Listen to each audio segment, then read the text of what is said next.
Amigos, bienvenidos a Jarpazo. Ya estamos en nuestra segunda temporada y comenzamos dando algunos puntos acerca de lo que es la doctrina del arrebatamiento de la iglesia desde sus inicios, desde la historia. Acuérdense que al inicio la iglesia creyó en una fe basada en la esperanza bienaventurada, en una venida inminente del regreso de nuestro Señor Jesucristo, el cual, dice la palabra del Señor, aparecerá por segunda vez sin relación al pecado. Bueno, la doctrina de la inminencia, que también es conocida como la milenarista, fue la doctrina que dominó en los primeros años de la iglesia y la razón que llevó a los cristianos a esa enseñanza es la esperanza. Uno de los libros que más se leía como esperanza de la persecución que estaban pasando era el libro de Apocalipsis, y en el capítulo 20 se hablaba acerca del milenio, pero el milenio no se basa en ese capítulo solamente, sino que está basada en las enseñanzas tanto del apóstol Pablo como el apóstol Pedro, el mismo reino mesiánico prometido en el Antiguo Testamento. El retorno de Cristo era esperada inminentemente, aún desde sus raíces, desde los primeros años de la iglesia. En tan pronto como alrededor de los años 100 se escribe un documento que se llama la Didache.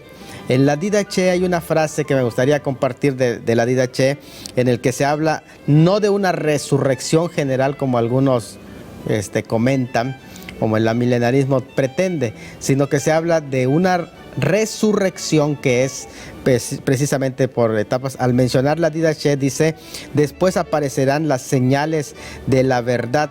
En primer lugar, la señal de un entendimiento en el cielo, a continuación la señal de la trompeta, y la tercera, la resurrección de los muertos, pero no de todos. Qué interesante que ya la Didache menciona que la resurrección no es una resurrección general. Y bueno, estamos haciendo esta mención precisamente porque a lo largo de la historia, bueno, ya en la época de los reformadores, acuérdense que ellos van llevando todo lo que es la doctrina del catolicismo romano, a excepción de la escatología, que la escatología no se reformó. Ellos reforman el tema de la soteriología, de la salvación por fe, y es una buena contribución de los reformadores. Y lo que ellos hacen es quitar la autoridad papal y centrarse ya en una libertad, en cierta forma. Muy bueno lo que se hizo en la reforma, pero no se reformó el tema de la escatología. Ese es un tema que más adelante iban a ir revisándose por la evolución misma de la doctrina. Ahora, hay un historiador adventista que es un defensor, apologista del amilenarismo, el cual a partir de él van fechándose el tema del premilenarismo como un tema que no es histórico, sino que se basa supuestamente en una conspiración jesuita, como un movimiento antirreforma con la Cunza. Bueno, este hombre es Leroy Fromm, y este historiador va a establecer el primer paso para esta teoría de que se originó de los jesuitas. Y según este concepto, la explicación de que el milenarismo es uno de las armas del jesuitismo para atacar el concepto que nosotros podríamos llamar del amilenarismo y la reforma, y que supuestamente era desviar la imagen de que el anticristo es el papa y todo el papado, el sistema del papado, para centrar en un anticristo futuro que no existe hasta hoy. Ese es el concepto que se manejó. De ahí le siguen otros historiadores como Brown y otros más. Y más contemporáneamente tenemos a quienes han atacado el premilenarismo y dispensacionalismo, como son David McPherson, Robert Caringola, entre otros más que han la lista han surgido. Y a eso me llama mucho la atención, porque precisamente nos gustaría contar esta historia, que es algo tremendo, acerca de John Bay. John Bay es un hijo de un pastor Bautista, el cual él lanza un desafío. Él estaba llevando la doctrina de su padre, que de alguna manera dice que se había resentido con su denominación, había sido acusado de algunas doctrinas falsas y fue expulsado. Y él, una de las doctrinas que atacó fue el premileniarismo, o la doctrina del milenio. Entonces formula un desafío. Él intenta demostrar que antes de Darby, él le ofreció una oferta. Dijo así, su primera oferta en una publicación que él hizo: doy $500 a cualquiera que pueda probar que alguien enseñó la doctrina del rapto antes de la visión de MacDonald en 1830.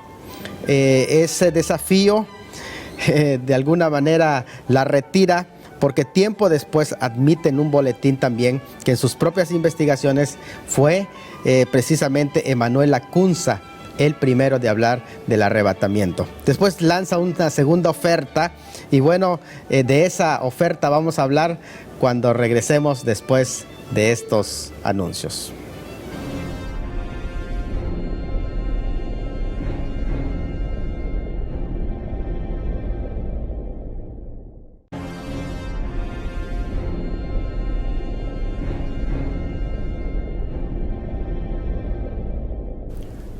Pues amigos, continuamos con este interesante tema del arrebatamiento de la iglesia y el lanzamiento del reto que hace John Bay. John Bay, en el segundo lanzamiento, en el que reta a que si antes de Lacunza alguien habló sobre el arrebatamiento de la iglesia, tuvo que pagar esos $500. La razón es que apareció un documento que le llegó de parte de un pastor que le mandó en copias de un libro de John Hill, donde John Hill habla del tema del arrebatamiento en su amplio comentario de la Biblia sobre 1 Tesalonicenses 4:17, y él habla de un arrebatamiento antes de la gran tribulación, y es algo muy interesante. Pero cuando uno se mete a indagar la historia, se va a dar cuenta que no solamente el tema del arrebatamiento es en esa época, sino que se remonta a muchos más escritores y comentaristas que fueron devotos y serios. Y sobre el tema que algunos acusan, si es tomado, copiado de estos jesuitas, Lacunza, si es copiado de él el tema del arrebatamiento de la iglesia, bueno, es un tema que es difícil de comprobar, y mayormente se entiende que es algo que no se puede comprobar que así sea, porque realmente el tema en el que John Darby habla acerca del arrebatamiento tiene otra postura completamente distinta a Lacunza. Otros más dicen que John Darby lo toma de Margaret, de su visión, y que a la cual se le toma como profetisa. Sin embargo, el mismo Darby, en un comentario anterior, él hace mención de que el tema de las revelaciones de lo que es Margaret son completamente descartadas, en un comentario que él hace. Sin embargo, él comenta que se convence del tema del arrebatamiento en sus estudios bíblicos cuando llega a la convicción de que Israel y la iglesia son dos comunidades completamente distintas y que paralelamente coexisten en las Sagradas Escrituras. Así que, bueno, adentrándonos, recordando nuestra anterior temporada de Harpazo, adentrándonos, acordemos que quedamos en el capítulo 24 de San Mateo. Comparamos algunos de los temas que Mateo se enfoca especialmente para el pueblo de Israel en su capítulo 24, que es un capítulo que ciertamente es paralelo con Marcos capítulo 13 y Lucas capítulo 21.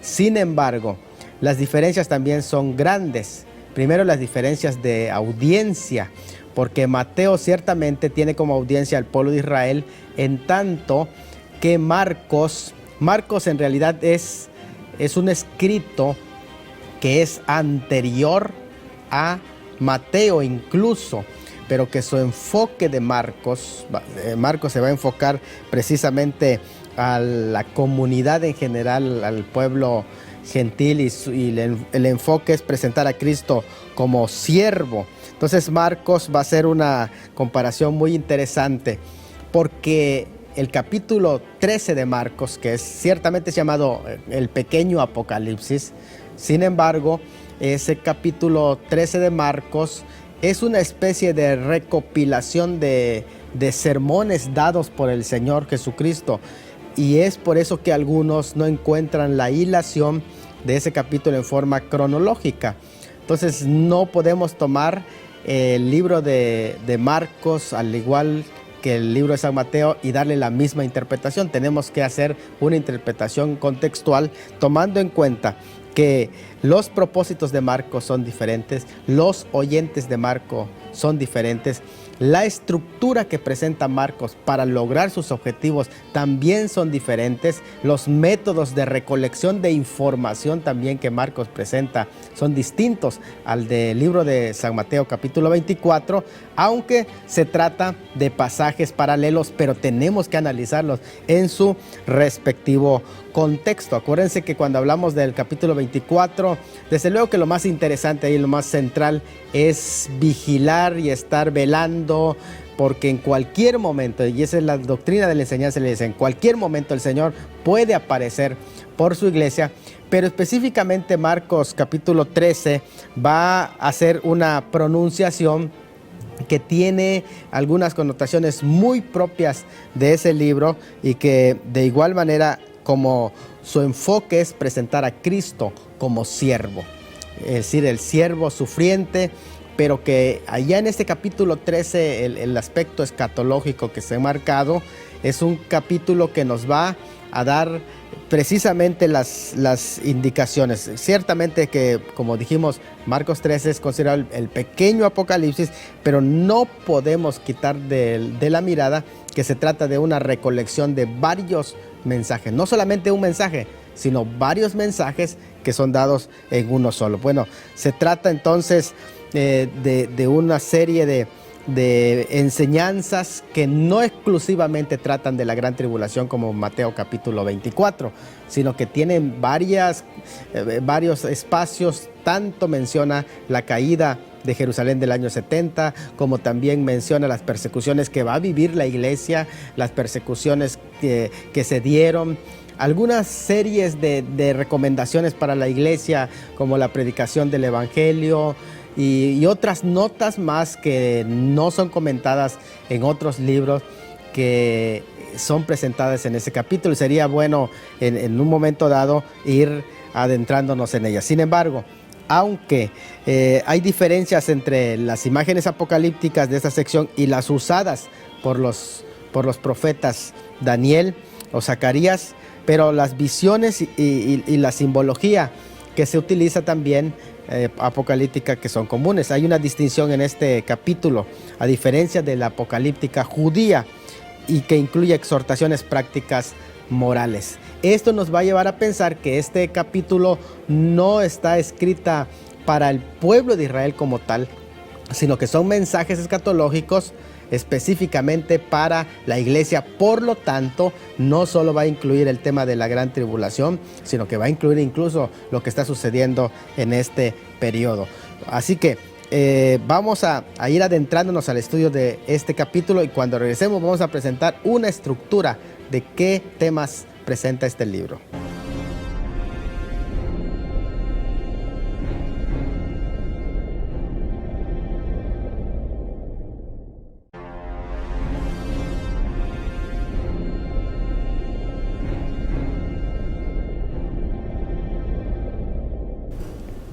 Amigos, seguimos en Jarpazo y estamos adentrándonos ya a tocar en el libro de San Marcos, capítulo 13. Queremos ya adentrarnos a estudiar y hemos presentado algunos, parecidos con el libro de San Mateo, capítulo 24, en el tono profético. pero tanto el contenido como destinatarios y objetivo de Marcos son completamente distintas. Algunas cosas vienen enmarcadas también. La razón de las mismas preguntas de cuándo serán estas cosas, qué señal habrá de tu venida y del fin del siglo, tal como lo hace Mateo. La razón de que hace esa pregunta los judíos, discípulos de Cristo, que habían escuchado el mensaje de Cristo de la destrucción del templo, que lo relacionan desde luego con el fin del siglo. La venida del reino para ellos ocurriría inmediatamente cuando estas cosas estén sucediendo. Vamos a leer entonces el versículo 3 en el capítulo 13, dice: se sentó en el monte de los olivos. Los discípulos se le acercaron aparte diciendo: ¿cuándo serán estas cosas? ¿Qué señal habrá de tu venida?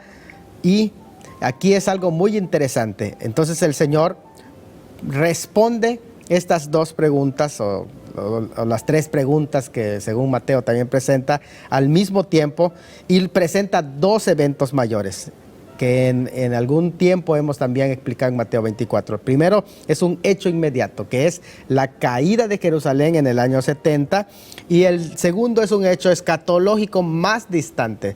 Los dos son proféticos en el tiempo en el que fueron pronunciados este discurso, pero uno es un cumplimiento cercano, y otro es un cumplimiento escatológico más relacionado con la parusía o el retorno de Cristo, la cual esperamos. El retorno de Cristo, que incluye precedido por la gran tribulación. Estos dos eventos respectivos son presentados en una forma simultánea, y es lo que muchas veces confunde también a los oyentes para entender la cronología, porque el propósito no es presentar tanto una cronología, sino es presentar la venida de Cristo en forma inminente, que es lo más principal en el mensaje apostólico. El Cristo viene, que es uno de los cuatro temas importantes: Cristo sana, Cristo salva, Cristo bautiza y Cristo viene. Es uno de los temas principales de los cuales narra precisamente el escritor. Ahora vamos a ir llevando este aspecto en las dos caídas como en una especie en el que el profeta está mirando dos columnas o dos montañas, y en esas dos montañas se van a cumplir en forma simultánea, una en el año 70 y otra en la gran tribulación, una en una dimensión menor y otra en una dimensión más amplia, pero las dos profecías se cumplen de una manera, son retractadas en una manera clara en el capítulo 13. Por ejemplo, en el versículo 6 se habla de engaño. Hubo engaño en el año 70, pero va a haber engaño en la gran tribulación. El versículo 7 habla de guerras y rumores de guerras, pero también lo va a hacer en la gran tribulación. El 8, nación contra nación, reino contra reino, pero también lo va a hacer en la gran tribulación. El 8, terremotos, hambres, alborotos y persecución, y también lo va a hacer en la gran tribulación.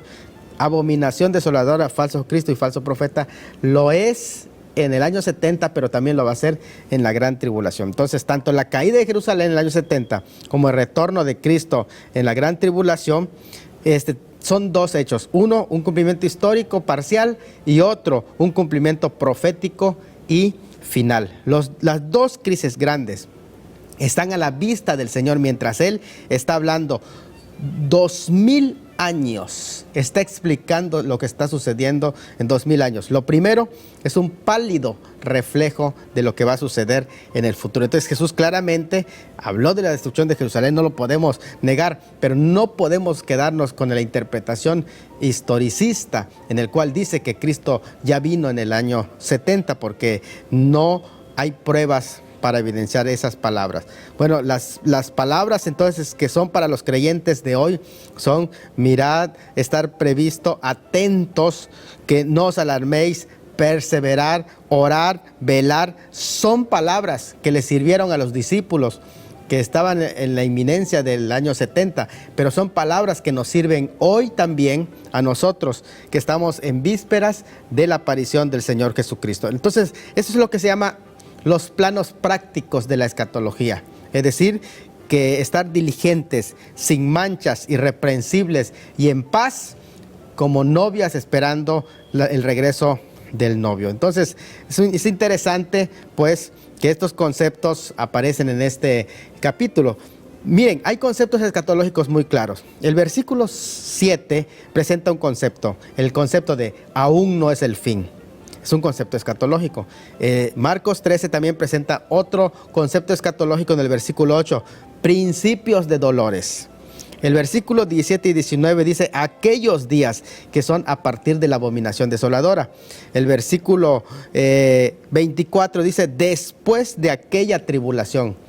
Estos conceptos que aquí son mencionados claramente, son 5, los vamos a analizar en nuestros próximos programas paso a paso, comenzando con el tema de aún no es el fin. Ese concepto escatológico de aún no es el fin, lo vamos a ir analizando. Posteriormente, principios de dolores, el fin, de qué se trata el concepto llamado el fin, aquellos días, qué significa el concepto aquellos días, los versículos 17 y 19, después de la tribulación, de aquella tribulación, a qué tribulación se refiere, y la abominación desoladora también. Entonces, Marcos nos va a ir explicando. El capítulo 13, versículo 1 dice, saliendo del templo, les dijo uno de sus discípulos, maestro, mira, ¿qué piedras y qué edificios? Jesús respondió y dijo, ¿veis estos grandes edificios? No quedará piedra sobre piedra que no sea derribado. Así que este es un concepto que tiene que ver con el templo, y todos estos 5 conceptos escatológicos los vamos a ir analizando en nuestros próximos programas. Amigos, estamos ya al final de este programa, pero no se pierdan porque vamos a ir analizando paso a paso todos estos 5 conceptos escatológicos que presenta Marcos capítulo 13. Hasta la próxima, pues, los invitamos, no dejen de vernos, síganos allá por las redes sociales y también en el canal Veracidad Channel. Que Dios los bendiga grandemente.